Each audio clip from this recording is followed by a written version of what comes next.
Sa ngalan ng Ama at ng Anak ng Espiritu Santo. Sumainyo ang Panginoon.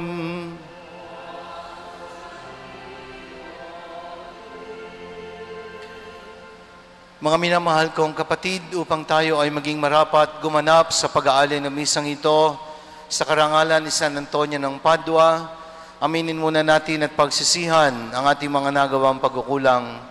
Humingi tayo sa Diyos ng habag at pagpapatawad. Inaamin ko sa makapangyarihang Diyos at sa inyo mga kapatid, na luba akong nagkasala sa isip, sa salita at sa gawa, at sa aking pagkukulang. Kaya isinasamo ko sa mahal na Birheng Maria, sa lahat ng mga anghel at mga banal, at sa inyo mga kapatid, na ako'y panalangin sa Panginoong ating Diyos. Kaawaan tayo ng makapangyarihan Diyos, patawarin tayo sa ating mga kasalanan, at patubayan tayo sa buhay na walang hanggan. Amen.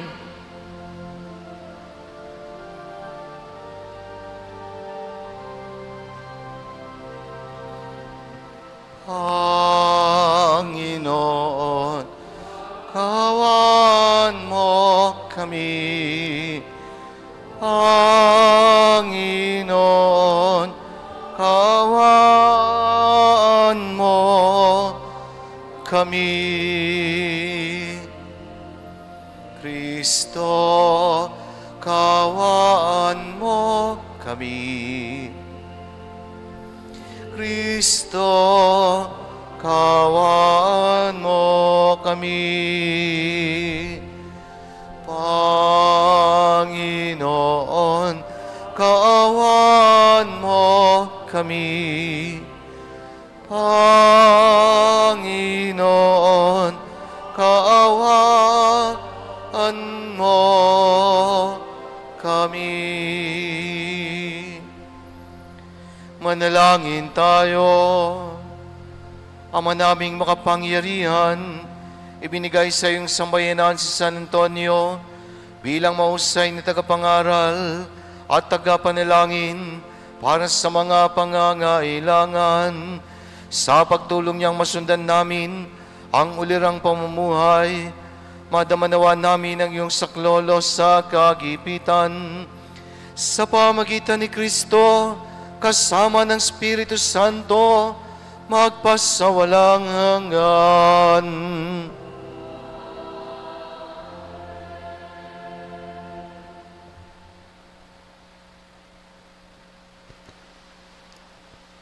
Pagbasa mula sa aklat ni Esdras. Noong mga araw na iyon, sinulatan ni Haring Dario ang mga kagawad ng lalawigan na nasa kabila ng ilog.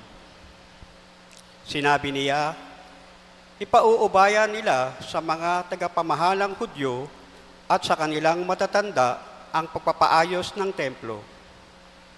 Ang magugugol dito ay kukuning lahat sa buwis na malilikom sa lalawigan sa kabila ng ilog. Akong si Dario ang lumagda sa kautosang ito. Ang lahat ng ito'y dapat matupad ng buong buo. Ipinagpatuloy ng mga Hudyo ang muling pagtatayo sa templo at sila'y nagtagumpay tulad ng sinabi ni na Propeta Ageo at Zacarias.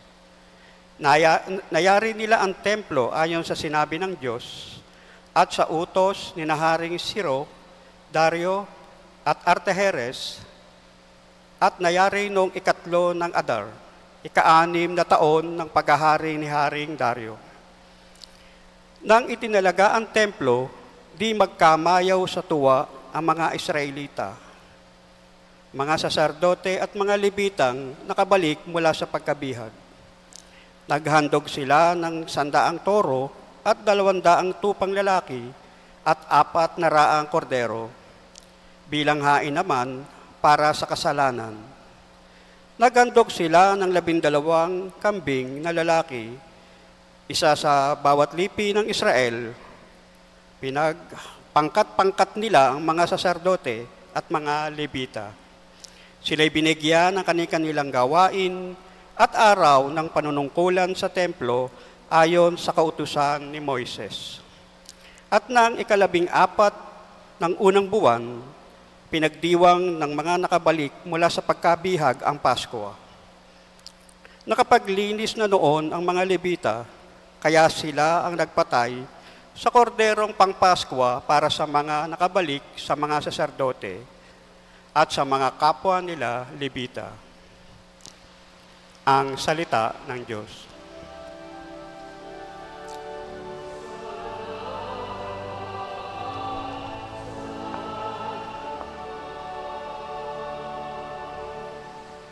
Masaya tayong papasok sa tahanan ng poong Diyos. Masaya tayong papasok sa tahanan ng poong Diyos. Ako ay nagalak sa sabing ganito, sa bahay ng poon ay pumasok tayo, sama-sama kami matapos sapitin ang pintuang lungsod nitong Jerusalem. Masaya tayong papasok sa tahanan ng poong Diyos. Yaong Jerusalem kay ganda ng anyo, maganda ang ayos ng muling matayo. Dito umahon ang lahat ng angkan, lipi ni Israel upang magsambahan. Masaya tayong papasok sa tahanan ng poong Diyos. Ang hangad, ang poon ay pasalamatan, pagkat ito'y utos na dapat gampanan. Doon din naroon ang mga hukuman at trono ng haring hahatol sa tanan. Masaya tayong papasok sa tahanan ng poong Diyos.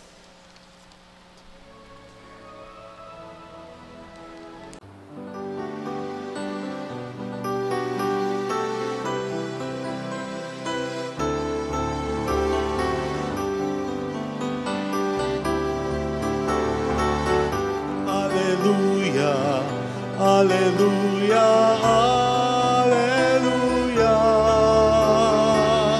alleluia, alleluia,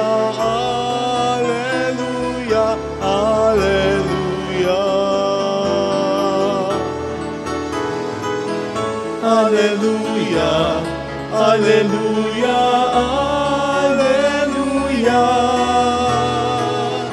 alleluia, alleluia, alleluia, alleluia.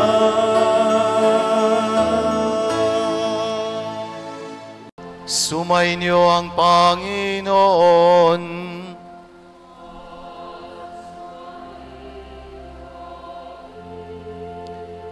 Ang mabuting balita ng Panginoon ayon kay San Lucas.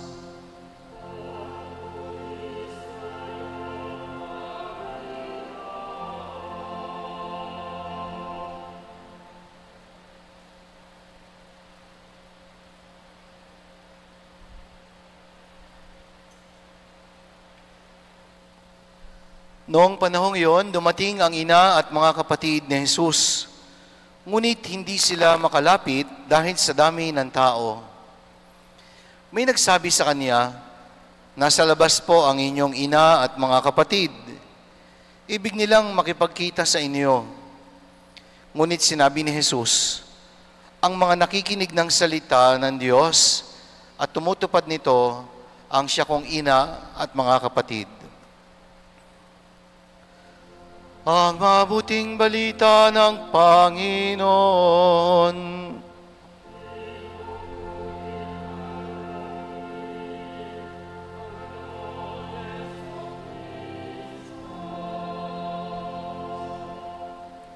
Palakpakan po natin ang mabuting balita ng ating Panginoon.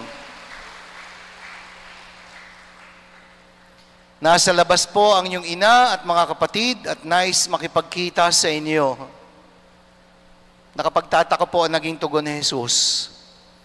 Tinignan niya ang kanyang mga alagad at sinabing, "Ang nakikinig ng salita ng Diyos at ang tumutupad nito, ang aking ina at mga kapatid." Jesus is in no way trying to humiliate His own mother. Hindi man binanggit sa pangalan, pero ang pinatutukuyan ay siyempre yung kanyang ina, sapagkat si Maria ang naghahanap po kay Jesus kasama ang ilang kamag-anak. nais makausap ang Panginoon. And yet, to their surprise, Jesus responded by saying, ang aking ina at mga kapatid ay silang mga sumusunod, nakikinig sa salita ng Diyos at tumutupad nito. Hindi po ugali ng isang mabuting anak na maliitin at kutsain ang kanyang ina. Pero wag nating isipin na sa salita ng Panginoon ay minamaliit niya ang kanyang ina. Ilagay po natin sa tamang perspective. Bakit po? Sapagkat si Maria ba ay nakikinig sa salita ng Diyos? Most definitely. Mary was a good hearer of God's words. Si Maria ba ay tumutupad sa salita ng Diyos? Siyempre naman po, most definitely. Because all her life, the Blessed Mother never said no to the will of God. Kaya nung sabihin po ni Mama Mary, ako'y alipin ng Panginoon, mangyari sa akin na yung sinabi, she never said no all her life. Pinaglihing walang kasalanan, di po ba? Isinilang siyang walang kasalanan at pinili ni Maria ang manatiling walang kasalanan. So ano pang pwede nating isipin? Eh di si Maria ay huwaran sa pagtupad ng kalooban ng Diyos. Kaya ito pong sinasabi ni Jesus ay hindi po pangungutya sa kanyang ina nang sabihin niyang ang ina at mga kapatid ko ay silang nakikinig at sumusunod sa salita ng Diyos. Rather, ito po ay nagpapatunay lang a very strong confirmation that Mary was a hearer and at the same time a doer of God's words. Kaya ano po ang hamon sa atin? Be hearers and be doers of God's words. Sa tingin, parang na-humiliate si Mama Mary. Pero ang totoo, hindi po. Mas pinatibay pa nga ni Jesus ang katangian ni Maria sa pagiging tagapakinig at tagasunod, sapagkat yun naman ang totoo sa buhay ni Maria. But sometimes, Jesus would allow us to experience humiliations to teach us the virtue of humility. Sabi ko nga sa unang aral sa pagninilay, Jesus teaches us that humiliations are ways to reach humility. Minsan makakaranas tayo na para tayong kinukutya, parang mapapahiya ka na lang to teach you a lesson about humility. Naalala ko po, bagong pari pa lang ako noon, meron po ako minsan hinahabol, pero dahil kapos na sa oras, kailangan ko pong mag-shortcut. Dadaan po ako sa isang private na subdivision. Pero kailangan may sticker. Para makadaan ka, makalampas. Eh wala ho akong sticker. So kailangan kong magmadali, makarating sa oras. Pero kailangan kong magbakasakali. Sabi ko na lang sa sarili ko, susubukan ko. Gagamitin ko yung aking pagiging pare, magpapakilala na lang ako. Baka sakali mapagbigyan. Eh, nung nasa gate na po ako, sabi ko, pasensya na ho, wala akong sticker. Ay, wala pala kayong sticker eh. Pero magbimisa po ako eh. Baka pwede naman ho, pari naman ako. Ah, pari po ba kayo? Eh, kaya lang ho, wala akong pari-pari sa amin eh. Sabi po ng boss namin, kapag walang sticker, kahit sino, bawal pumasok. O, di wala ho akong nagawa. Ginamit ko na yung pagkapari ko, napahiya lang ho ako. Kaya sabi ko, hindi ko na uulitin.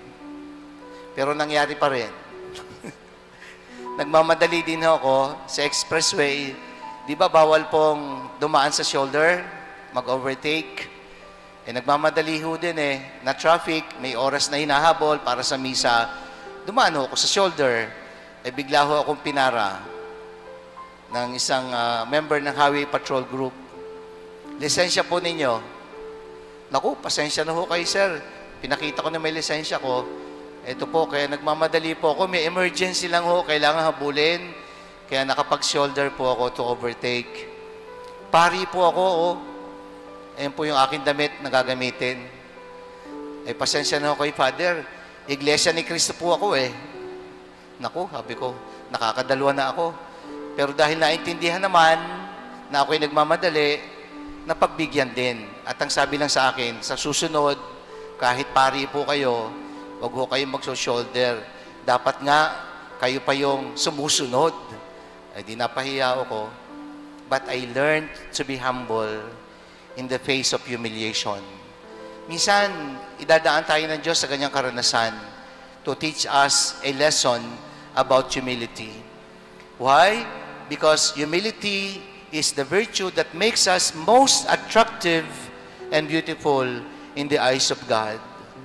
Gaano ka man kaganda, gaano ka man kagara, gaano man kamahal ang suot mo, kung mayabang ka, pangit ka pa rin sa paningin ng Diyos.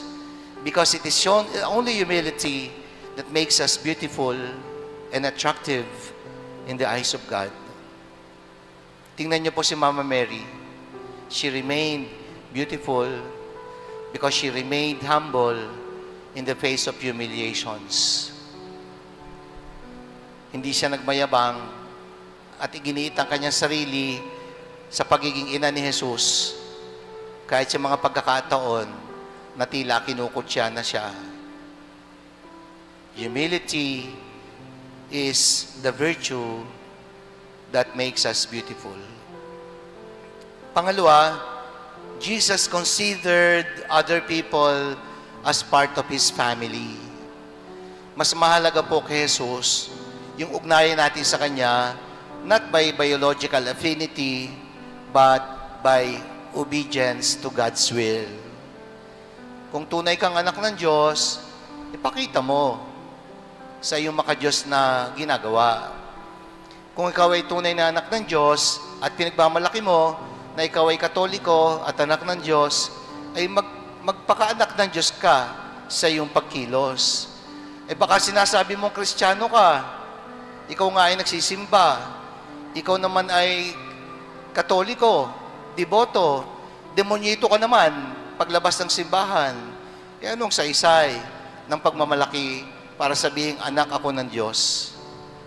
Yes, let us try to reflect our true identity in the way that we live our lives as sons and daughters of God.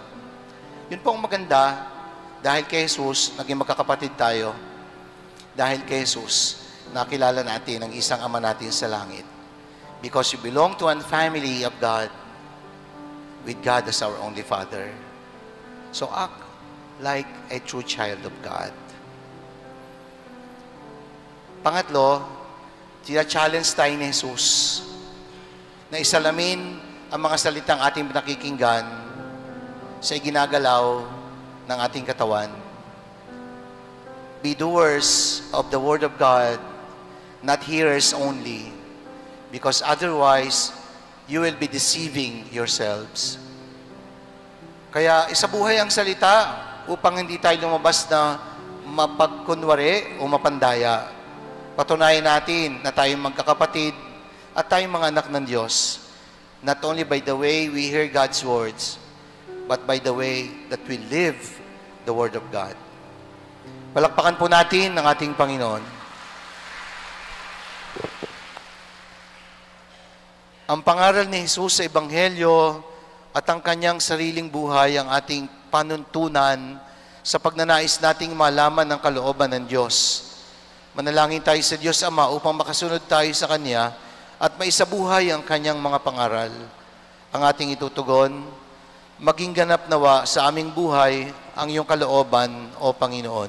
Maging ganap nawa sa aming buhay ang iyong kalooban, O Panginoon.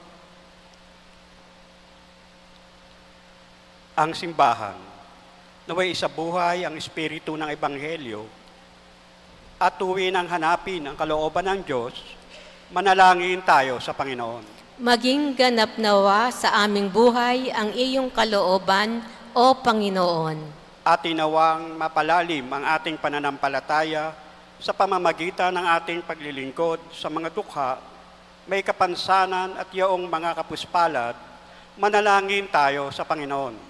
Maging ganap nawa tayo sa aming buhay ang iyong kalooban, O Panginoon. Tayo naway maging mga tunay na bahagi ng pamilya ng Diyos sa pamamagitan ng pagiging tapat sa kalooban ng Diyos Ama sa langit, manalangin tayo sa Panginoon. Maging ganap nawa sa aming buhay ang iyong kalooban, O Panginoon. At tinawang isabuhay sa araw-araw na pangyayari at kaganapan ng ating buhay ang salita ng Diyos, manalangin tayo sa Panginoon. Maging ganap nawa sa aming buhay ang iyong kalooban, O Panginoon. Ang mga yumao, naway magtamo ng walang hanggang liwanag at kapayapaan, manalangin tayo sa Panginoon. Maging ganap nawa sa aming buhay ang iyong kalooban, O Panginoon. Panginoon, gawin mo kaming karapat-dapat na maging bahagi ng iyong pamilya sa pamagitan ng aming pananampalatayang ipinahayag sa mabubuting gawain. Hiniling namin ito sa pamagitan ni Kristong aming Panginoon. Amen. Sasagawa po ngayon ng pagbabasa sa mga bulaklak, mga panalangin kay San Antonio at mga banal na bagay na nais mabasbasan. O malulhating San Antonio, ama ng mga abat nangangailangan, isang dakilang himala na makatagpo ka ng nagdurusang pusong lubog sa ginto, at ikaw naman ay biniyayaan ng pusong laging handang tumulong sa mga nasalanta at may karamdaman, na nangakong makinig sa aming mga panalangin iniluluhog sa pamagitan ng paghahandog ng aming mga sarili sa Panginoon. Kaya sinasamo naming tanggapin ninyo at basbasan ang mga bulaklak na ito, gayon din ang mga sangkap sa panalangin at ang mga dasalan, larawan ng mga santo at ang mga panalangin inilapit kay San Antonio. Makapagdulot nawa ito ng kaginawahan sa mga nagdurusa at sa aming mga sarili. Halina at lingapin kami na iyong kabutihan. Tulungan niyo kami sa aming pangangailangan at higit sa lahat para sa kagalingang spiritual ngayon at kung kami mamamatay. Amen. Pag-aalay.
Manalangin kayo mga kapatid upang ating paghahain ay kalugdan ng Diyos amang makapangyarihan.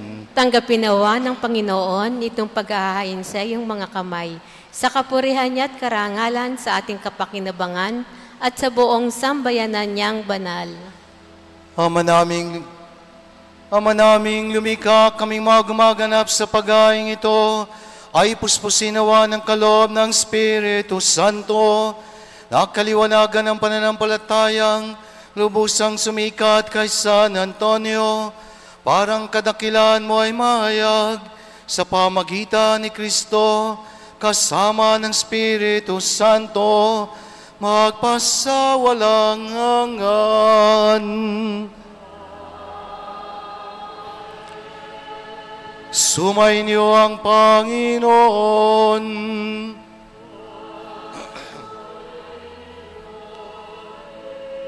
Itaas sa Diyos ang inyong puso at diwa.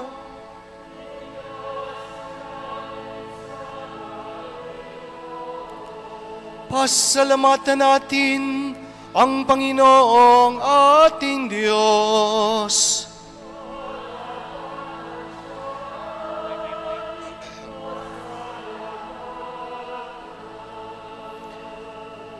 Ama naming makapangyarihan, tunay ngang marapat na ikaw ay aming pasalamatan sa pamagitan ni Jesucristo na aming Panginoon. Ngayong si San Antonio ay pinararangalan sa pamumuhay niyang totoong uliran at pagiging maasahan sa panunungkulan. Kaya at si Jesucristo na maasahan sa katapatan ay inihahayag sa pangasiwa sa sambayanan. Ang malasakit ng mga ulirang tagapangasiwa noon ay nagpapatuloy magpahanggang ngayon sa mga panalangin kanilang iniuukol, kaisa ng sambayanan mong dito ay nagtitipon, kaya kaisa ng mga anghel na nagsisiawit ng papuri sa iyo, nang walang humpay sa kalangitan, kami nagbubunyi sa iyong kadakilaan.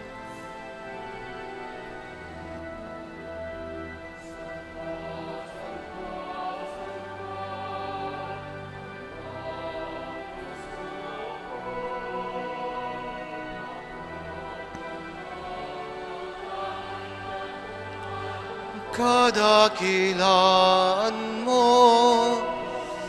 Hosana, Hosana, Hosana sa kaitasan.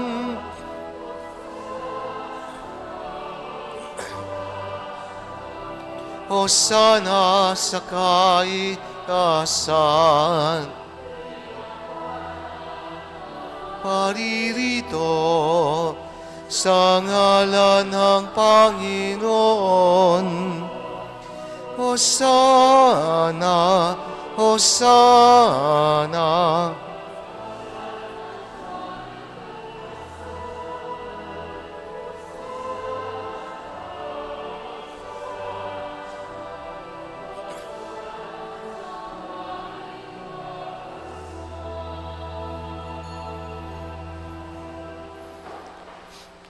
Ama naming banal, ikaw ang bukal ng tanang kabanalan, kaya't sa pamagitan ng iyong Espiritu, gawin mong banal ang mga kaloob na ito, upang para sa amin ay maging katawan at dugo ng aming Panginoong Hesukristo. Bago niya pinagtiisang kusang loob na maging handog, hinawakan niya ang tinapay, pinasalamatan kaniya, pinagati-hati niya yon, iniabot sa mga alagad at sinabi, "Tanggapin ninyong lahat ito at kanin. Ito ang aking katawan na ihandog para sa inyo."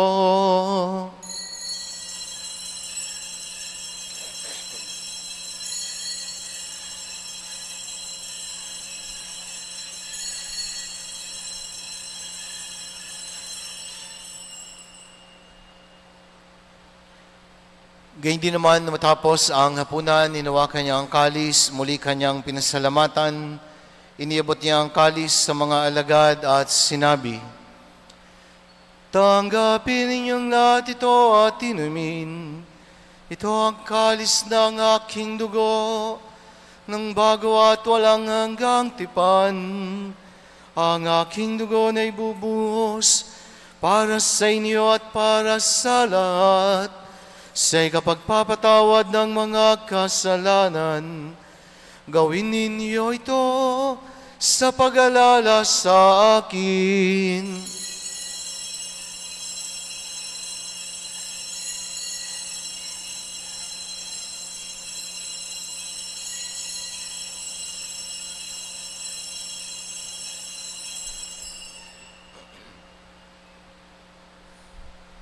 Ipagbunyi natin ang misteryo ng pananampalataya.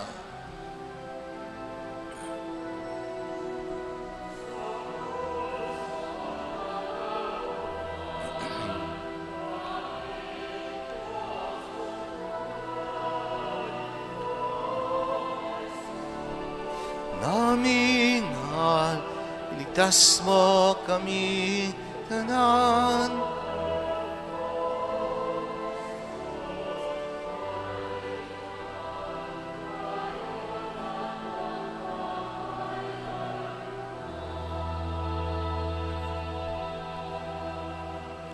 Ama, ginagawa namin ngayon ang pag-alala sa pagkamatay at muling pagkabuhay ng iyong anak, kaya tinialay namin sa iyo ang tinapay na nagbibigay buhay at ang kalis na nakakalob ng kaligtasan.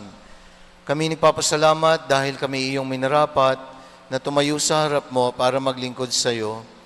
Sinasamo namin kami magsasalo-salo sa katawan at dugo ni Kristo ay mabuklod sa pagkakaisa sa pamagitan ng Espiritu Santo.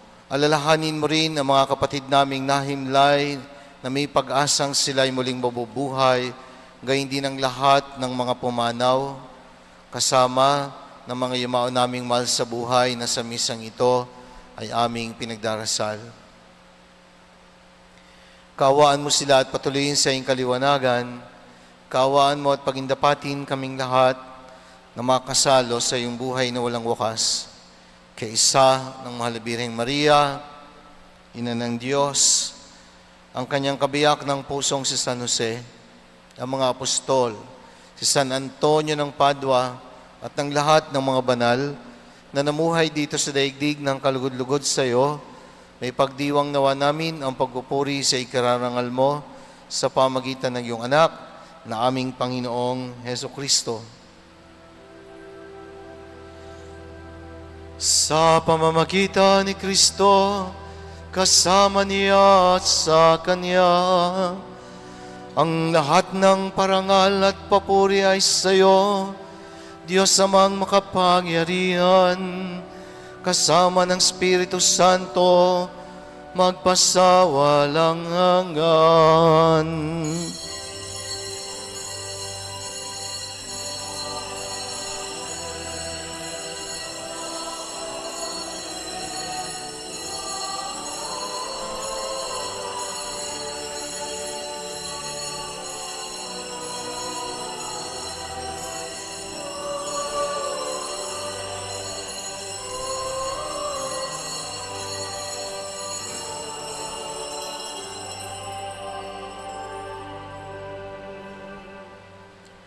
Tayo po'y magkakapatid sa ating isang Ama sa langit. Awitin natin ng lakas loob ang panalangin ng mga anak ng Diyos.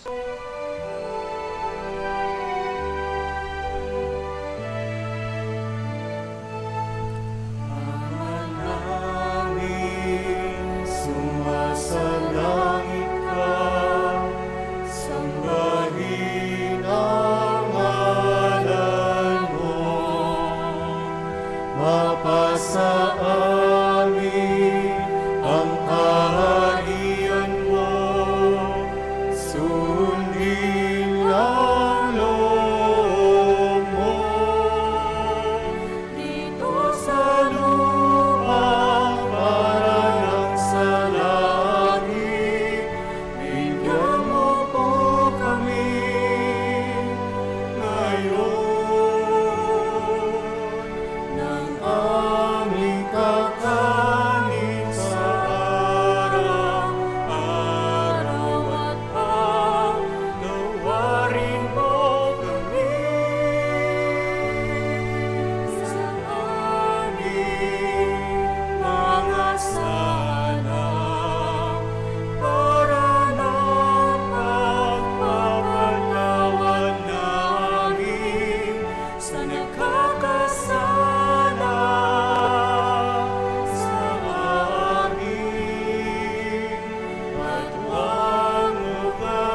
Hiniling namin kami iadya sa lahat ng masama, pagkalooban ng kapayapaan araw-araw, iligtas sa kasalanan at ilayo sa lahat ng kapahamakan. Samantalang aming pinananabikan ang dakilang araw ng pagpapahayag ng tagapagligtas naming si Jesucristo.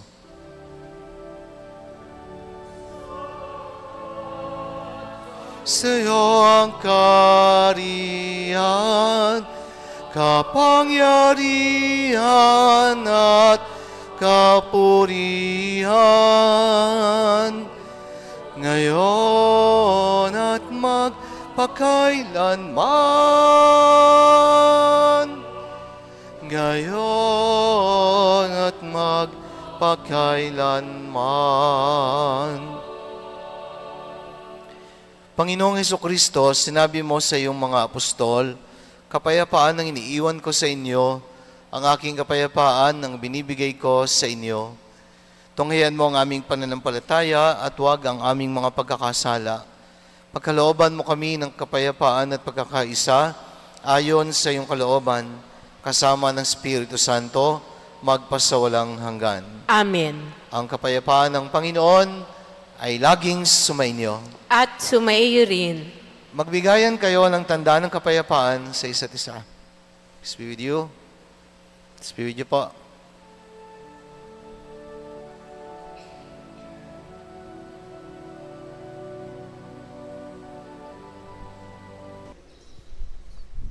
Kordero ng Diyos na nag-aalis ng mga kasalanan ng sanlibutan, maawa ka sa amin.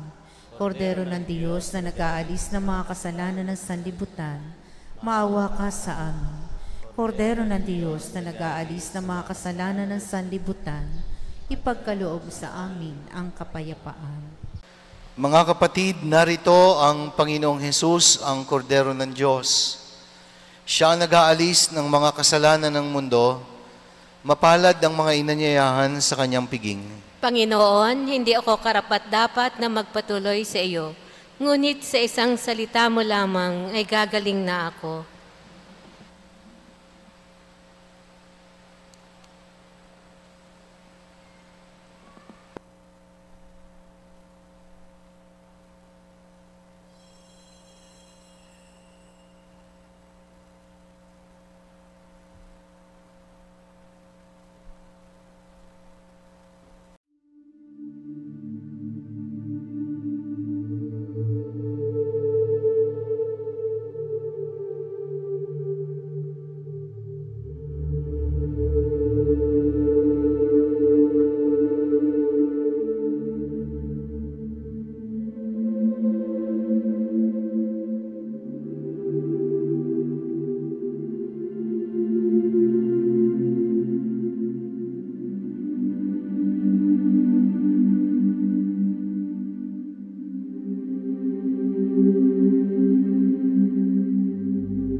Manalangin tayo. Ama naming mapagmahal, kami nagsalo-salo sa bumubuhay na pagkain si Kristo, ay paturuan mo sa gurong si Kristo. Kami matuto na maasa ang katotohanan mo at sa pag-ibig ay magampanan namin ito.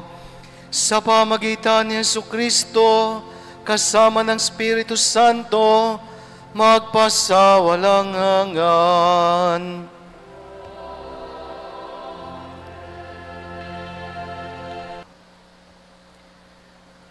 Sumainyo ang Panginoon.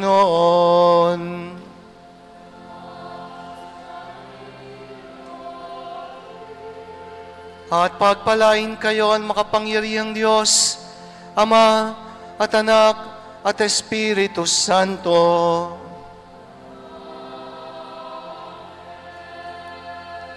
Tapos na po ang misa, simulan ng muli ng ating misyon. Salamat sa Diyos.